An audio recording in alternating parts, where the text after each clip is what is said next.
Here's a simple and effective workout covering the front, middle, and rear delts using just your body weight, rings, and a band to develop bigger shoulders. Here's a layout of the workout. It's only 4 main exercises with a cool down at the end to help stretch out the shoulders. I'll provide form checks with progressions and alternatives as needed for each exercise. All right, let's get straight to it. We're starting this off with the Pike Push Up. The Pike Push Up is awesome for targeting the front delts, and when done correctly, you will absolutely feel the delts working hard. As you work towards the progressions for the Pike Push Up for multiple reps, your shoulders will have no choice but to grow in order to adapt to those new progressions. So this is an awesome variation to work with. But I will admit that the Pike Push Up can be a little bit tough to start off with if you don't know how to enter the position and work with the Pike Push Up. So I'm going to go over a really quick breakdown on form. Start in a push-up position and walk your feet towards your hands with the hips up, stay on your toes, and you can bend your knees if needed, creating a triangular position with the body. Once here, with the elbows tucked, lower your head in front of your hands, controlling your descent, and during this, think about keeping the shoulder blades slightly protracted as you lower down, rather than collapsing into a retracted position.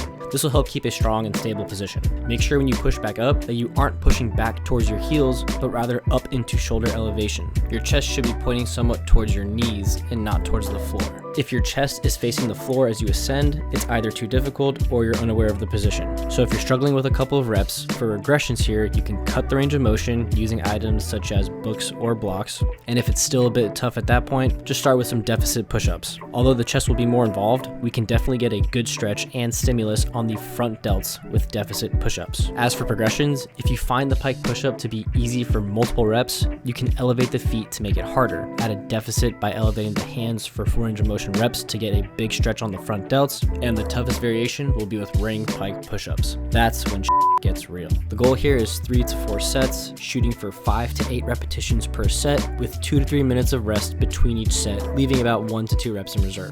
Next, we have feet elevated straight arm walks. Something as simple as stabilizing the shoulders with the arms in a straight position and moving overhead can do more than you think for developing stronger and bigger shoulders. We're going for timed reps here, so grab a stopwatch or your phone and set a time prior to starting. You will definitely be feeling this in your middle and front delts. In general though, the shoulder overall will be working hard to maintain the position. Keep a bend with your knees if your hamstrings are tight to help put more focus on the shoulders. Move with control from one hand to the next. Try not to move too quickly. Maintain time under tension, and as you get to the top position, hold it for 1 to 2 seconds and return slowly to the starting position. To regress this movement, you can go with feet on the floor, and to progress this movement, we have wall walks. But just be aware that wall walks will require more coordination and strength. You can use this progression though if you find the feet elevated walks getting easier over time. The goal here is 3 sets of 30 seconds to a minute of walking with 2 to 3 minutes of rest between each set. Start on the low end with the 30 seconds and then work your way up. This is less about counting reps and more about the time spent walking with control.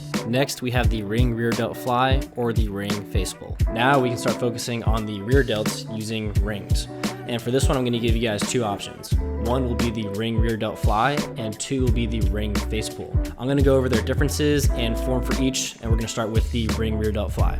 The rear delt fly on rings can provide a more direct stimulus for the rear delts. We abduct the arms during the positive, retracting our shoulder blades and squeezing at the top. To start, keep the rings around shoulder height, lean back to a straight arm position, standing at a slight angle. With straight arms or a slight bend in the elbows, pull the arms apart, thinking about driving the rings behind your head. You want to keep tension in the straps all the way through. Do not get lazy at the top. A good cue is thinking about ripping the ring straps off the bar as you pull to the top. Lower down slowly and repeat. Now if you're going to go with the ring face pull, it's great for not just hitting the rear delts, but you'll also be training the external rotators of the shoulder, which tends to be a major weak point for most people. When it comes to the face pull, you can place the rings around hip height, and the further from the anchor point, the easier this will be. To make this simple for form check, here you want to think about combining a row while rotating the hands towards the sides of your head. Allow the rings to somewhat glide in your hands as you reach the top. You want to make a 90-degree position with the elbows and shoulders. For this one, the same cue applies as the rear delt fly when it comes to keeping tension in the straps, and make sure you are lowering down slowly during the negatives. Here, the goal is to be in a position that allows 3 sets of 8 to 12 repetitions with a minute and 30 of rest between each set. And finally, we will finish this workout with single arm banded lateral raises.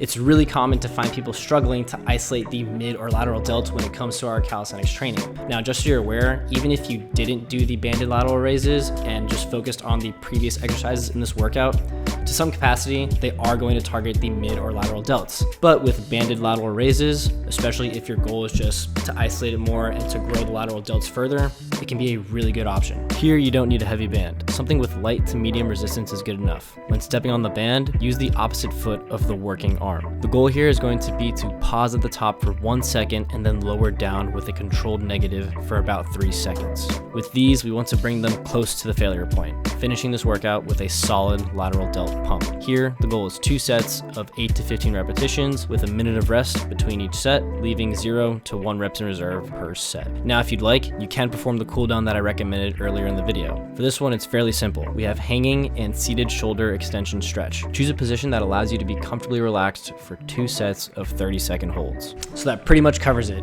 It's pretty cool knowing that with just a bit of knowledge on how to move your body weight in certain leverages to target certain areas and using just a pair of rings and a band can really get the job done.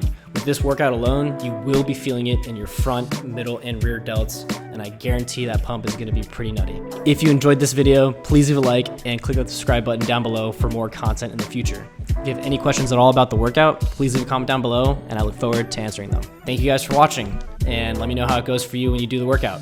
And of course, as always, enjoy the process.